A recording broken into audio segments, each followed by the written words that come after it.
Greetings, fans, and welcome again to another episode of this podcast. And today,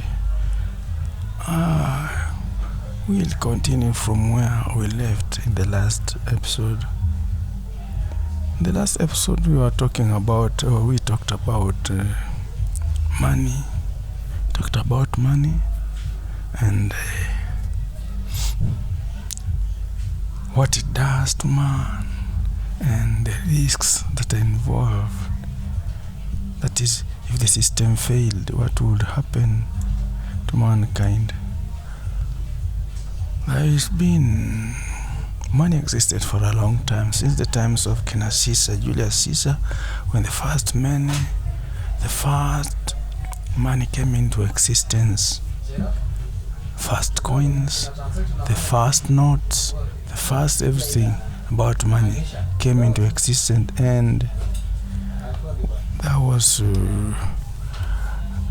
it has been a long time since then. It has been centuries since then. 2,000, 3,000, 2,000, 2,500 years since then, since we made the first metal coins or first notes. The money has been there, and money is the same, the whole universe. See that? So I was just wondering, I have looked at the system, the way it works since the days of my great-grandparents. I came to this world and I found them doing commerce. Because of money, people have lived better lives, people doing and living on things that the others would have not been able to produce them by themselves. And money has been good, life is good, and man has lived a good standard of life. And there's been many obstacles, though, as we saw in the past episode. There have been many obstacles in life. People are trying. They keep trying each and every day to make sure that their money remains, or the money of the territory remains in good position, good quality, and a good reputation, so that money doesn't lose sense for the eyes of man. See that? So that's how it was in the last episode. And then here I was asking, today I wanted us to continue from where we left. I was asking that if really the system failed, what would happen to mankind? If you remember what happened in Zimbabwe during the time of the chaos, the political chaos that rocked the country in the year 2007, 2008, the world, during the changes of the constitution, there were things that we didn't know where it came from, things that we didn't expect on the street. Just suddenly, there's a very big volume of money on the streets. Who printed this money? Who printed the money? Who made the coins? And where did this money come from? Just suddenly, there has been unrest in the country for, say, a week. Now, people have started feeling hungry. People need soap. People need cooking fat. People need fresh food supplies in the home. And then suddenly, there's no chance, there's no room for people going back to their working place, people going back to the fields, people going back to the factories, people going back to the marketplace to sell or to contribute their part in the running of the economy. People cannot. Then suddenly, there is so much money in the streets. Now you're wondering who printed this money. The dollar, the Zimbabwe dollar. It was reported in the newspapers that an egg or 3 eggs cost 10 billion, just something like 10 billion, 10,000, $10 billion, and then you are wondering, just I can't remember, but it was just a lot of money, millions. If you wanted 3 eggs, 3 fresh eggs, you have to dish out that size of money, $10 billion for 3 eggs. You see that? A person who had an egg-laying hen became a billionaire in 1 month. Because if you are, if in 1 week your hen laid 3 eggs, then the following week another 3 or 4 eggs, you already had 20 billion. And then the following week another 3, that is 30 billion. So that's what the newspapers did not clarify was the source of the money, where this size of money came from. I read the stories, but I didn't know where it came. I don't know if the Zimbabwe government that printed the money, or the IMF, or whatever the monetary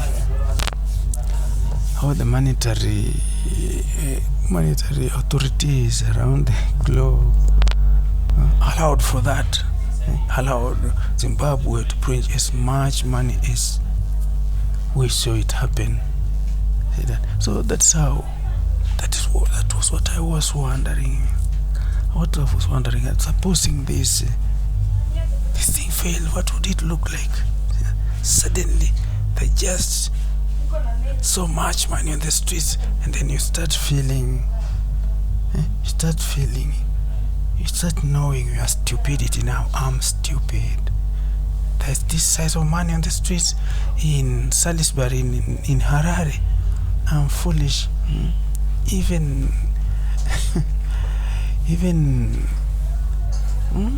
everyone, even the poor men, have billions in the houses, and an egg goes for 3.5 million. See that? So that was what I was talking about, and I was wondering really, if there is anyone in this world who can control and manage and control and make sure that money never went again off course again like it did during those times. There should be someone in place to make sure that money doesn't look like that again. Come rain, come sunshine, let money not look like that again. See that? It shouldn't lose meaning. It shouldn't look stupid like that. See that? There should be someone to regulate and make sure that the money that comes is printed, the money that comes out of the bank is rationable with the size, or the ratio of the size of the product or the service. See that? So in Kenya, I have, in my country, there was this, and there's been problems.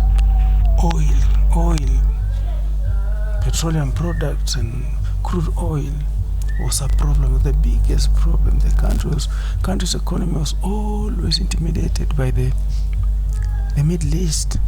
You just wake up one morning and you find, and the OPEC say the price of crude oil has gone up $1 a barrel.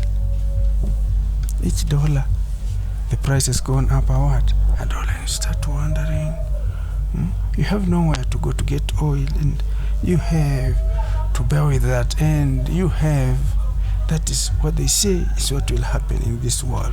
The OPEC has said. See that? So just suddenly like that in the shops, the president announces the prices of cooking fat has tripled, and you have nowhere to go. You must do that. See that? You must raise the prices of basic domestic commodities inside home 3 times. Nobody wants to listen to you. Nobody wants to know the reason, the cause, where the money will come from, whatever happens. They want it to happen their way, and that is it. It will happen like that. See that? So when it happens like that, Kenya has gone up. The president. Some of us just went to the throne because of politics, but we weren't good economists. So they don't have any idea of what is going on. There weren't enough economists during that time.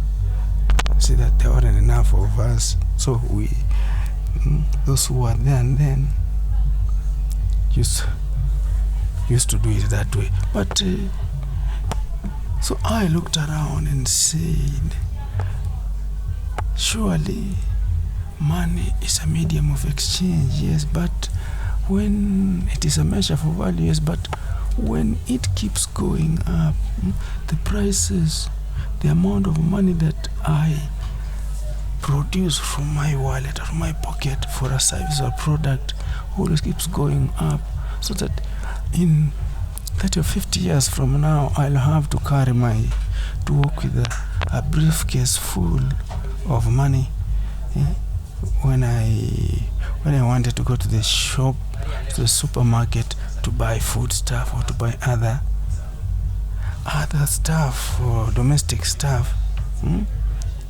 Isn't the right thing, really, people? The economists, the central bank and its agents, is that the right thing? I thought that money should just pause, be there available, be present during trade and commerce, during the exchange of goods and services, just as a medium of exchange. But if it went beyond like that, if we just started heaping it a lot, it will start looking senseless and it's just looking bad, and it should be controlled. It should be, if it is possible, we should try to hold money back to what it was. For my country, to what it was the day we called us, the people within the boundaries of this country, called each other a what? One nation, a nation. You see that? We should start holding it back so that it doesn't rise to that. Because if we didn't do anything, if we don't do something to control the sizes of the money, it will continue growing in that direction, growing because of the inflation, growing because of the drought, growing because of all economic reasons. So that in 50 years, the country, the central bank would have said that if you wanted a piece of roasted corn, you must produce 500 shillings. See that? You must produce 500 shillings, and in order to get just one piece of corn. That is just corn. And the size of the money for a piece of wheat bread, nobody knows what it will be looking like during that time. So I was wondering, what would the world look like in 50 or 100 years from now? The central bank should look into that, or the monetary agency should look into that and try to hold the money back to it, so that the sight of money alone during a transaction should be able to provide us with what we want here, the exchange of products and services and the measure for value and all that, but not when you heap it too much. It will be too bad, it will look bad. See that? It will look very, very bad. We want the economy should be trying to hold when the harvest is not good, like for in my country, we depend 100% on nature's forces. When it rains, we eat and laugh and cheer. When it doesn't, the rains don't come at the right time, We cry the whole night, whole day and night. Us crying, whoa, whoa, whoa. Good angel, let there be. Now praying, let there be this, let there be that.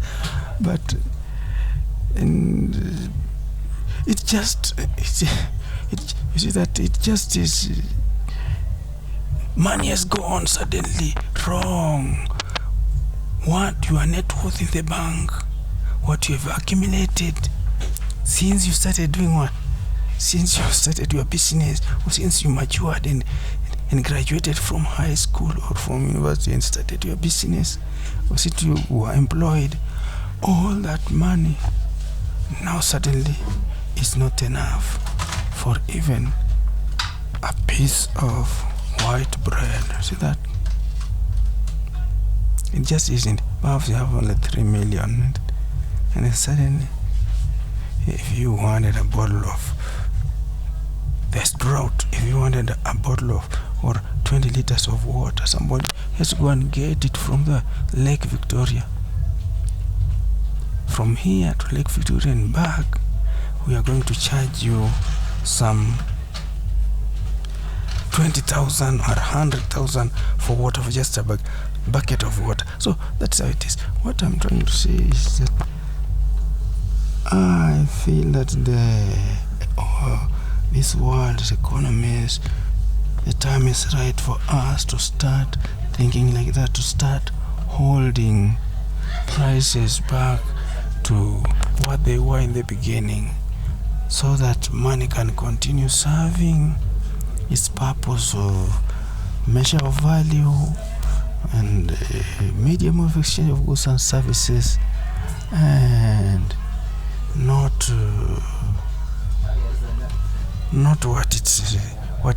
what it is right now. If you had 100 pounds, that should be enough to get you what?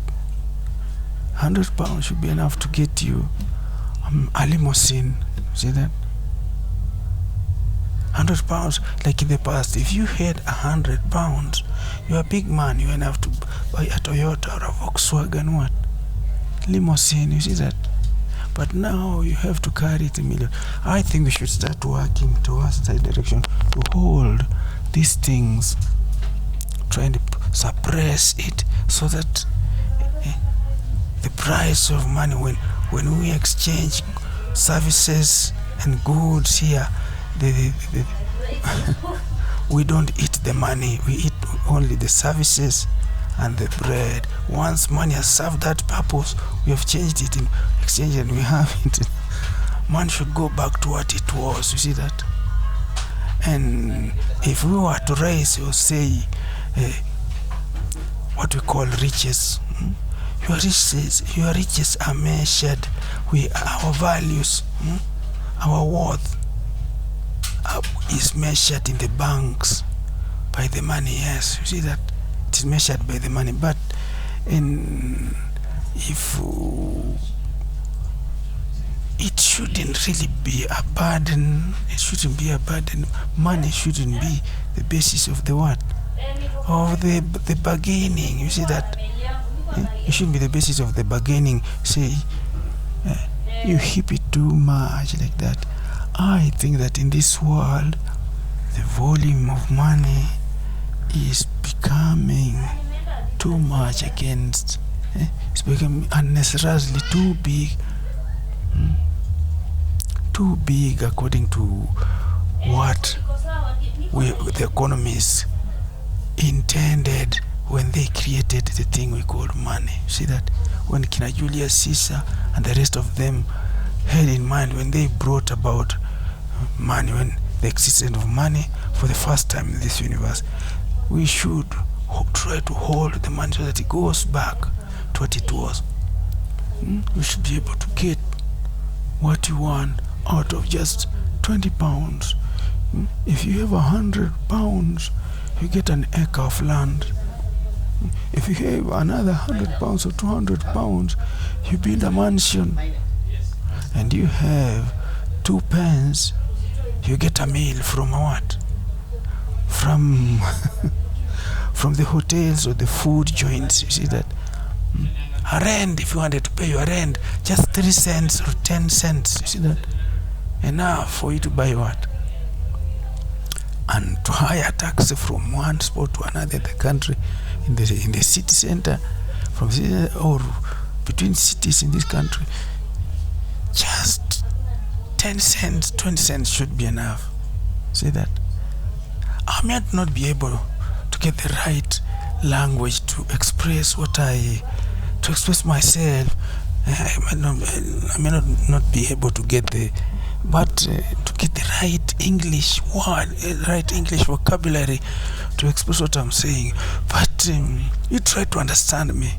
I have seen this thing, and it's only going on and on again. Every year that comes, prices have gone up a cent. Every year that comes, prices have gone up. Every year that comes, the president has said, I don't know that the president is aware of what is happening or is unaware, but it always rises. The size of money is always rising. So we want it to go back to what it was. It's that. And if the president wants to, when he wants to make his budget, and everyone let him make his budget according to what? The interest he earned. See that? The interest he earned during that period. The interest earned, not just heap it. Not just, that is just too much. Not just make everything you have according to the interest you earn, and try to suppress the volume on whatever is happening so that it goes to what we were. We had a good life, just a too good life. If somebody comes to network electricity for you in your house and 10 shillings, 20 shillings. See that?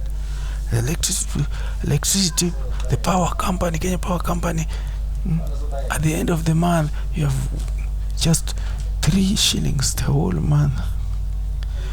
You have this power 3 shillings. And if someone gave you a 10, if someone gave you 500 shillings salary, you live well, you feel good. You see that? Not like what we have today. It goes here, it comes, stands like this, and that is that.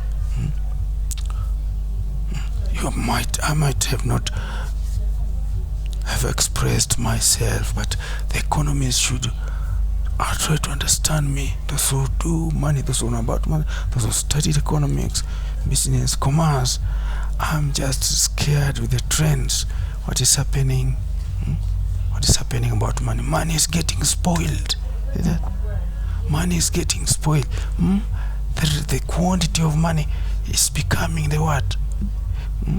It's going too high against the purposes that were intended for the what? For the money.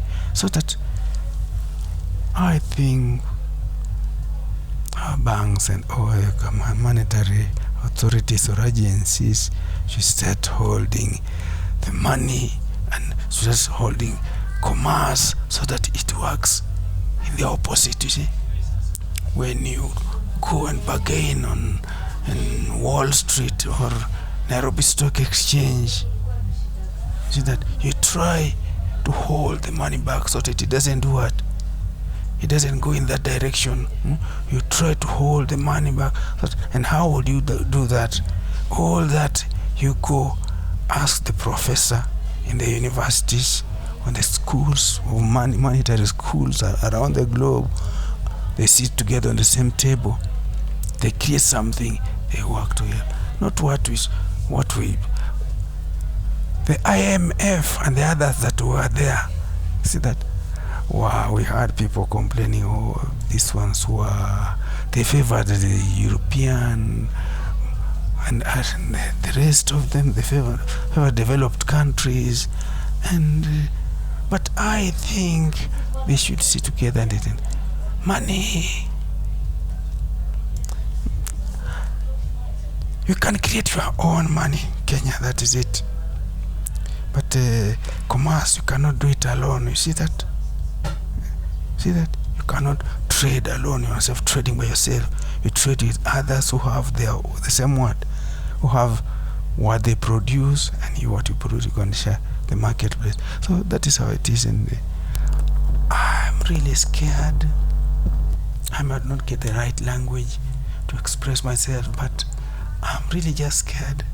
I feel things should be going the opposite direction, and the world, the banks should start creating programs and techniques of handling that, so that money goes back to where it was.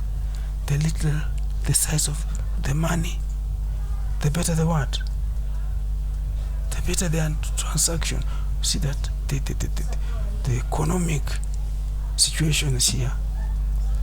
The little the size against the trade, the transaction against the services and goods in question here, the better. You see that?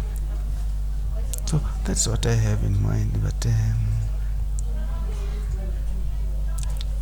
try to understand me. We are spoiling money, my friend. Money is getting spoiled. And that's all I had for today. Just let our economies and banks see if there's anything you can do about that. The rising size of money. For instance, in Kenya, a pair of shoes that used to cost 500 shillings costs 5,000 shillings right now. Which in that's just some 20 years. I was 10 years, and then I'm now 55. That time lapse up to now, the shoe is going for 5,000 shillings. If we can hold the same shoe to go back in time and go for the same amount of money, it would be better, and it would be very good economically. See that? It would be very good. It would be better than what you're doing. Anyway, otherwise, that's all I had for today. Thank you for listening, fan, and thank you very much, my fans, and see you next time when I get something to share. Thank you and goodbye.